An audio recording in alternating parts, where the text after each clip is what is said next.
So we're ready for measuring. The water is in the mash can. The engine works. We're targeting 62.5 degrees Celsius. And the next step is to measure. Means we bring crushed mold into the mesh can. Now I have measured in, and the mold will now be driving carousel for a while. Until the temperature in the kettle is about 62.5 degrees Celsius, and at that temperature we'll rest for 60 minutes. Producing malt sugar. The malt sugar it is we need to make from sugared water beer, because the yeast will eat that malt sugar and fart CO2 and piss alcohol, and alcohol is that what we want.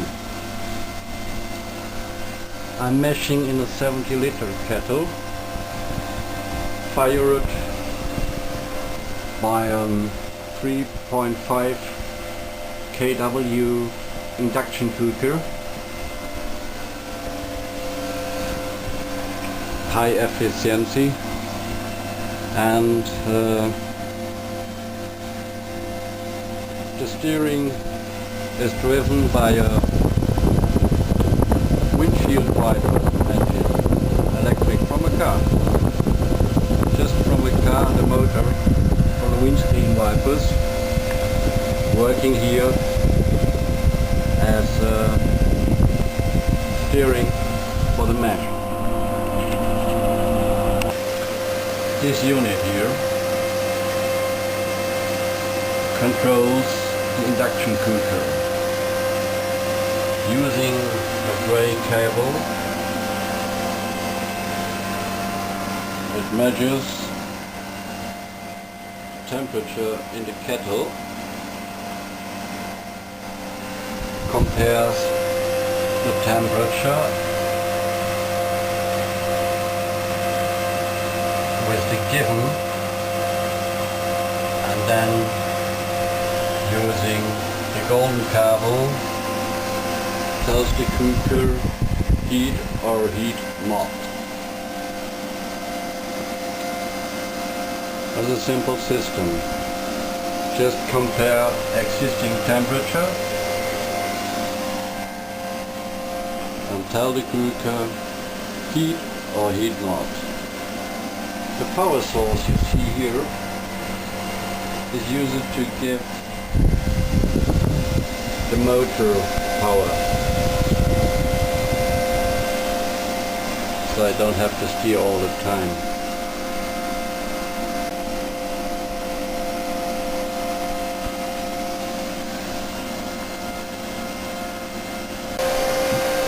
Okay,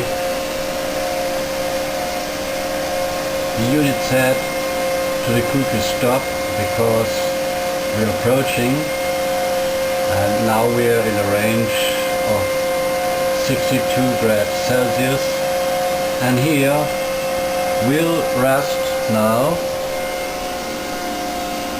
for 60 minutes. Meanwhile, the enzymes, the so-called beta amylase, will crush the starch in the mash, and from the starch will make sugar, malt sugar. And as you remember, the malt sugar we need to provide food for the yeast so we can get beer. So for now, 60 minutes, we'll stay on 62 degrees Celsius, around 62, 63, and whenever the temperature sinks below 61.5, the system will heat up again, and so it's be guaranteed that we always are in the temperature range we want to be. We'll have a look at previous pictures of the mesh and compare it to these pictures now. You see that the mesh gets clearer. This is because the enzymes are crushing the starch and making sugar of it. So starch disappears and sugar appears. That clears the mesh.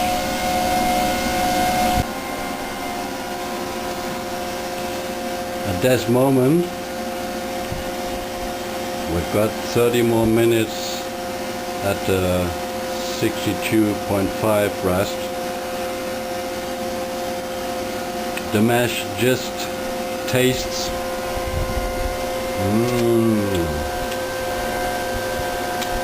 damn sweet. Meaning we gained a lot of sugar and we'll gain more, and more sugar means more alcohol. That's easy, yeah? Well, you see me? Okay. At the first stage of mashing, we produce the malt sugar. Malt sugar is the base for the alcohol, I just told you. But a beer doesn't only consist of alcohol. A beer's got a body and it's got aroma, and the body is created of a special kind of other sugars the yeast can't eat. So at the next stage, in the range between 70 and 75 degrees Celsius, about 72 degrees Celsius, we'll produce another type of sugar, so-called dextrinous.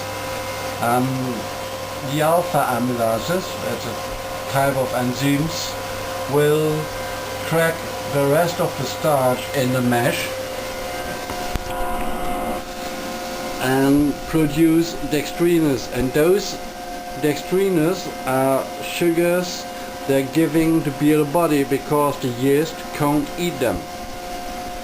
So now we tell the system, please heat up to 72.5, and then the system will keep temperature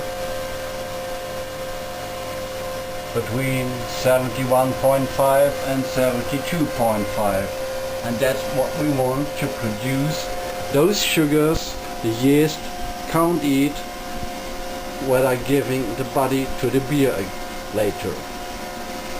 The body of a beer. What's that body of a beer?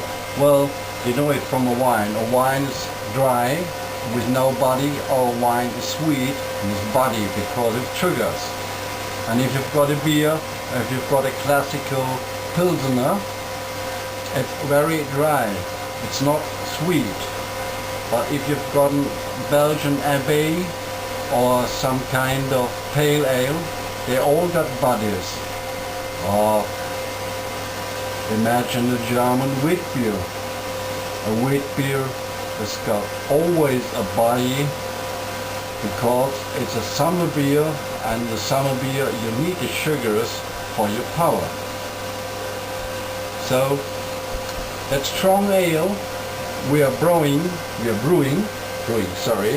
that strong beer, that strong ale we are brewing will have a lot of alcohol, about 8 ABV.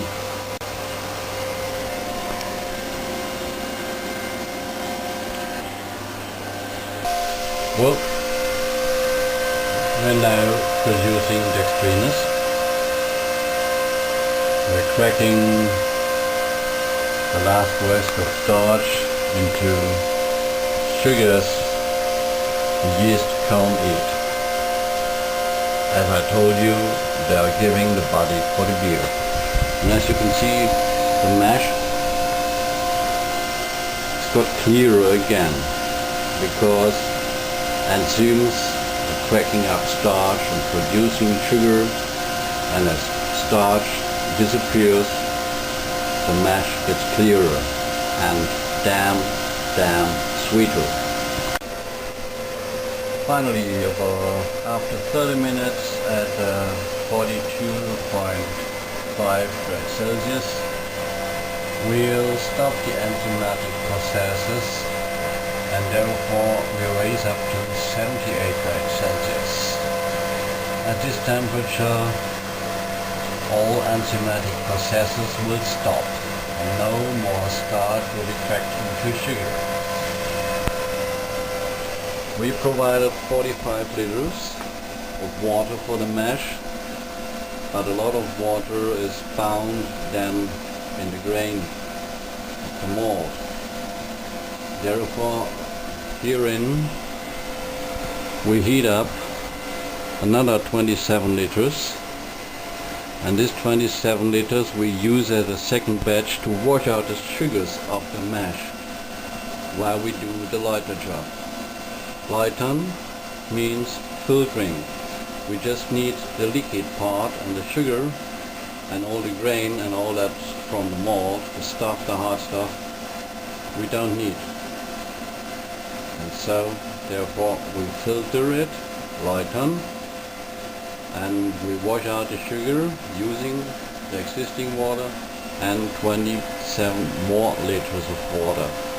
Finally, we'll have about 60 liters of wort, and from that wort, after the cooking, will remain about 45 liters wort or yeast to ferment to beer.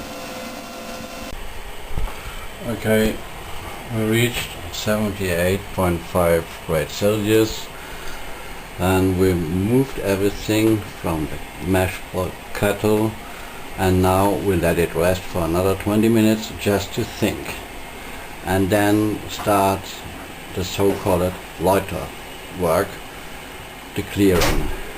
Meanwhile, the controller now controls the heat up of the second batch water, because the second batch water also has to get temperatured by 78 grades Celsius.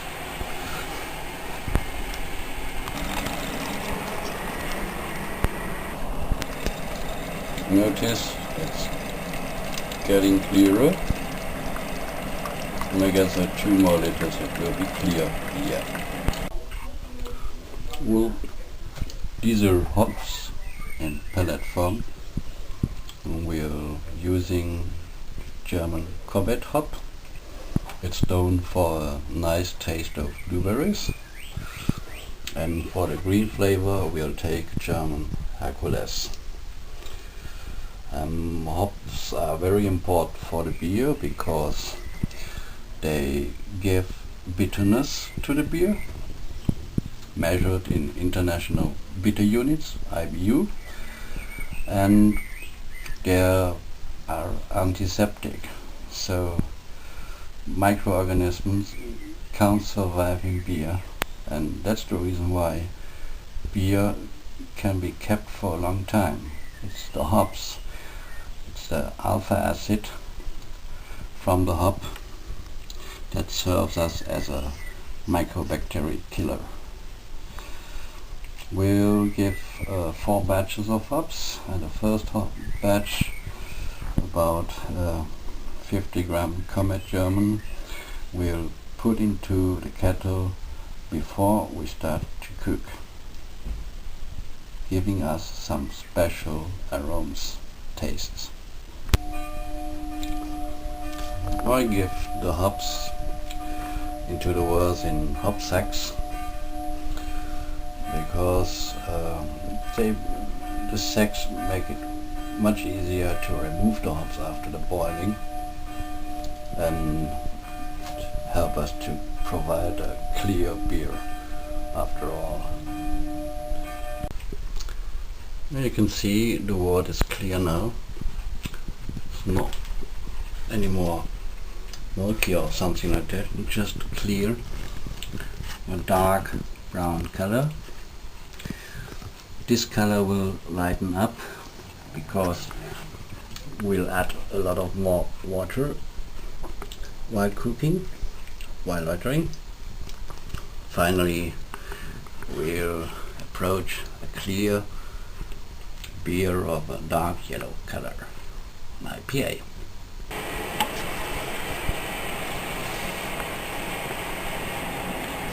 Now, as it runs clear, we collect the wort in this bucket, the so-called lighter grunt, and from the lighter grunt we'll collect it in another bucket, and this bucket will carry the wort into the kettle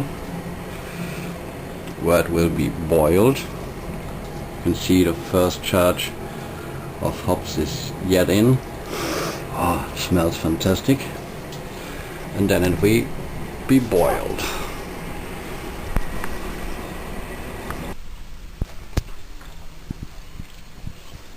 From the mash can into the lighter grunt, into the bucket, and then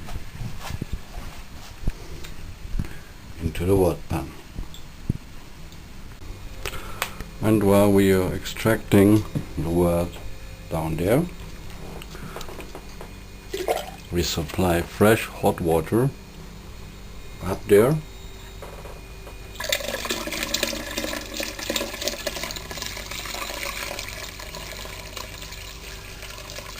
because the mash isn't enough for the amount of beer we want to brew, and we have got to wash out the sugar.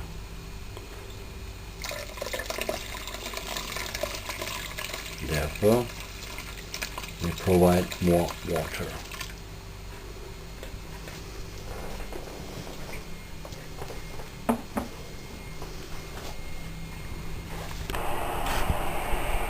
For cooking, we use also 3.5 kilowatt induction heater and a 70 liter kettle.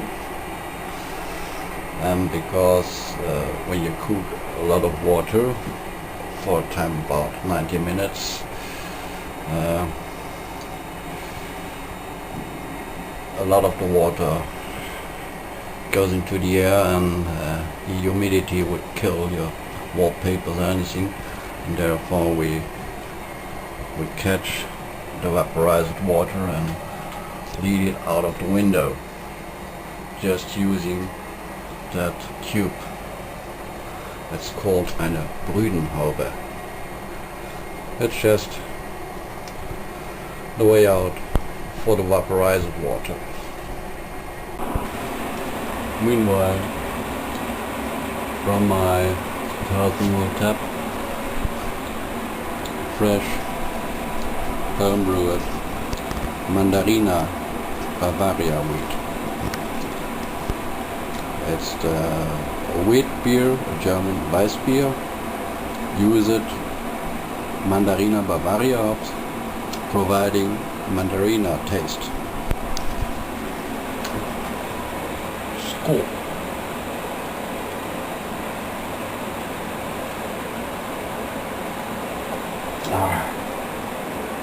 That's beer, homebrewed. Well, while lightering on the other side, we'll start to cook on the other side, just not to waste too much time.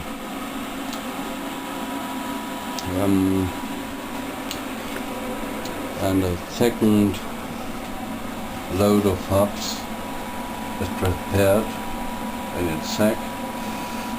That's Hallertauer Komet. That's a German Komet hop.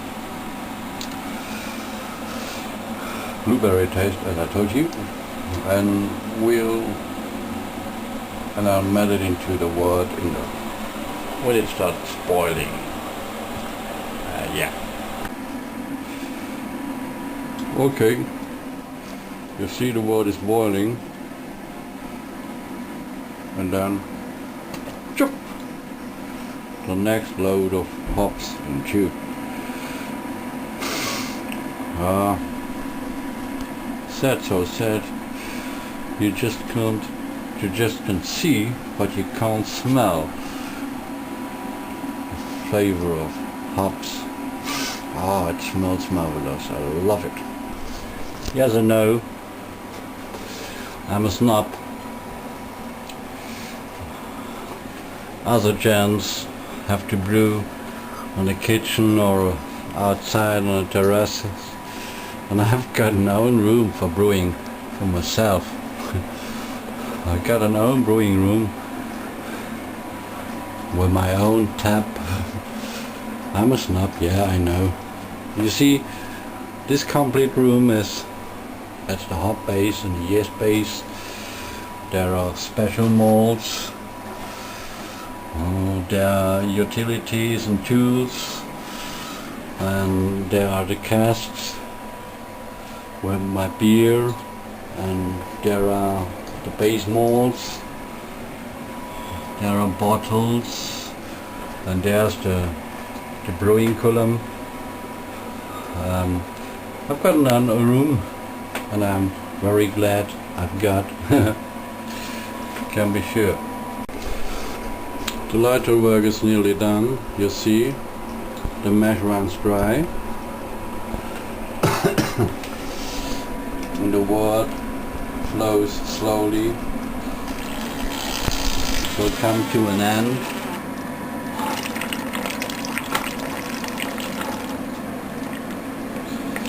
But still there are about 20 liters of wort in we need to extract, so not yet really done. While it's cooking, I love it. The third batch of hops will be Hercules. It comes from Germany, from the Hallertau, and it is stiffed with alpha acids, about 76%, and this Hercules will give a green taste, a grassy taste into the beer. This green will cover the high alcohol, and yeah, the taste of alcohol and other ingredients will be homogenized because of that hop. The comet we're using in these two other batches gives the flavor, a blueberry flavor, and some kind of oranges and melon, but and the main blueberries. And for a beer about 60 bitter units, we usually await some green or grassy tasting, and that will come from Hercules. That is the battery driven screwdriver used for my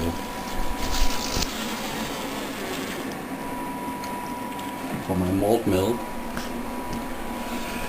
My malt mill is a mat mill, German product, and it's made for eternity. You can't destroy it.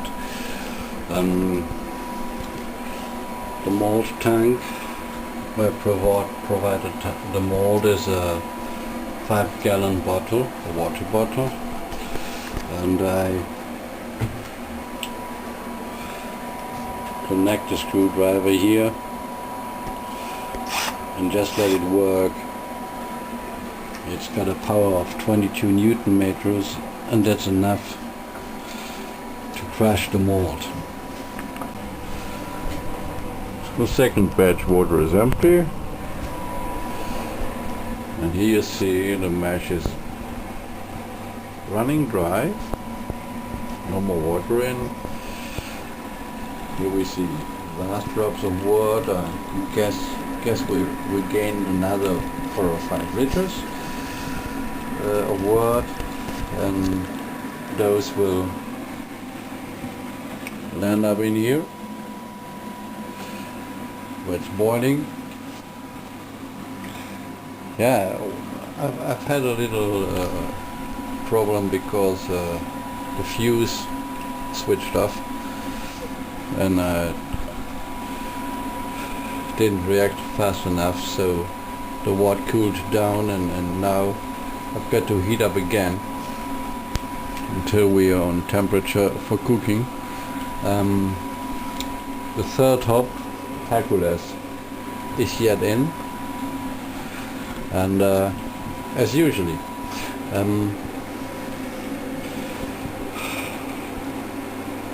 this will give a perfect fine beer, but for sure none will ever be able to reproduce it because of the shit that happened. But shit happens when you're brewing beer. Okay? Finally the mash is run dry, and the extract,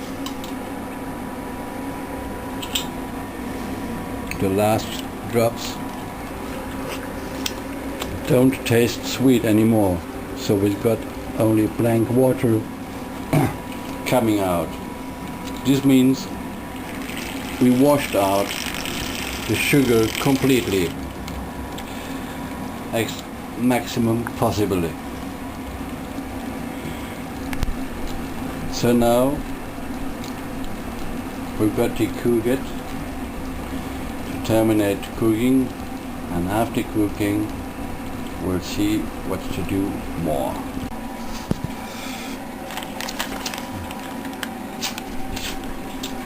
Last batch of hops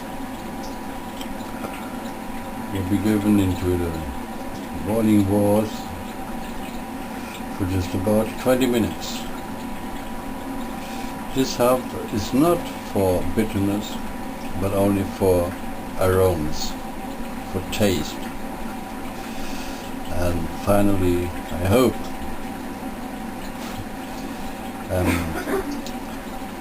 that the here to us Stormfall Strong Ale will provide a huge amount of blueberry taste. Another 20 minutes to go for boiling,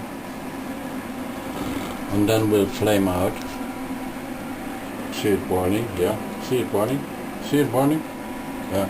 And then we'll flame out, and after 20 more minutes we'll retire the hops and the sacks. Or the sacks make it easy to retire the hops. And then when the temperature has fallen down to 60 degrees Celsius, that will take a couple of hours, we'll use our pumps. This tiny 12-volt DC pump will pump the wort through the cooling system over there.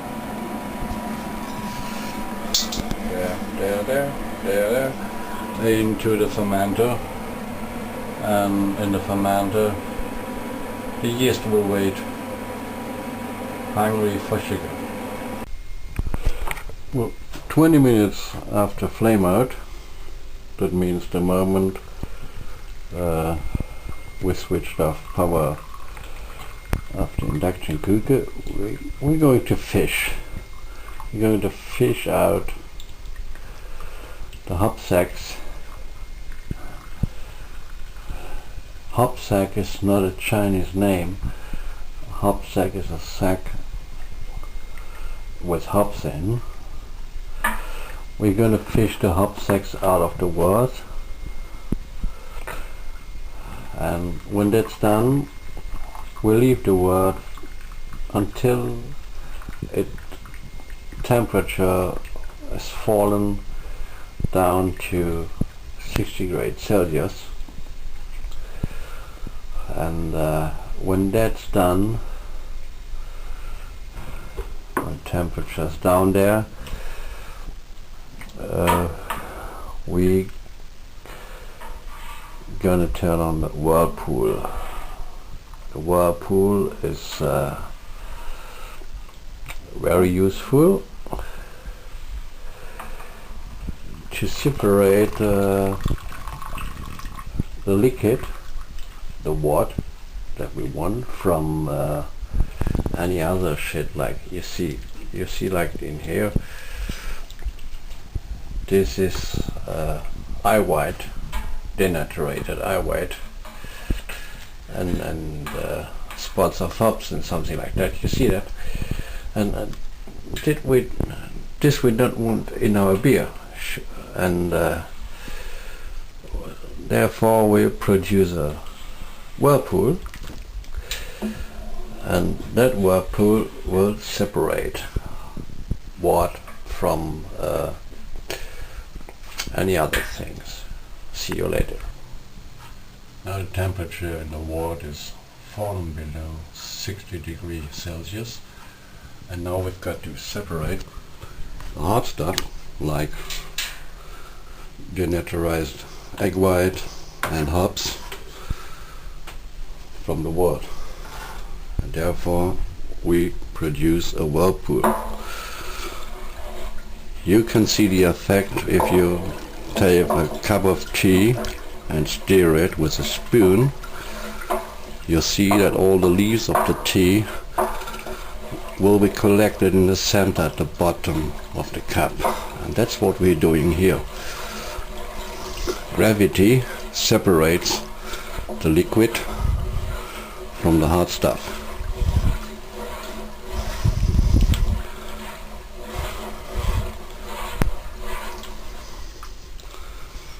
This will take another 20 minutes, something like that, and then we can transfer the wort into the fermenter. Finally, as the whirlpool stands, we open the tap and the wort flows down into this pump. This leads the wort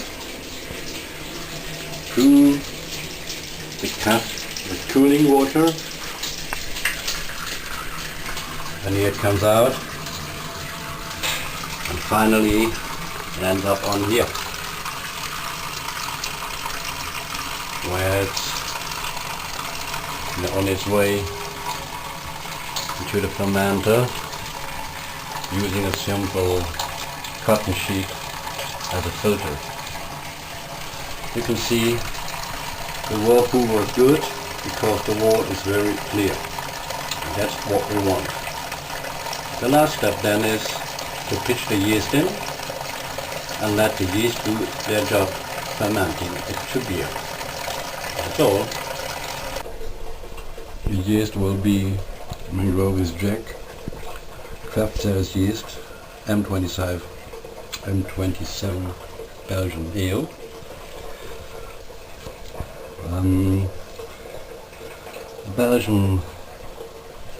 Belgian ale yeast is a good yeast for a India Pale Ale or for a strong ale because it gives them some fruity notes and spicy notes in composition with the high bitterness and the body and the aromas from the hops, the blueberry. It will be a famous beer. We just pitched the yeast in, and as the temperature is right, I expect the yeast to begin with the job within 1 or 2 hours. Now when this is done, we just need to tap the fermenter and leave it alone for about 1.5 or 2 weeks. And that's it.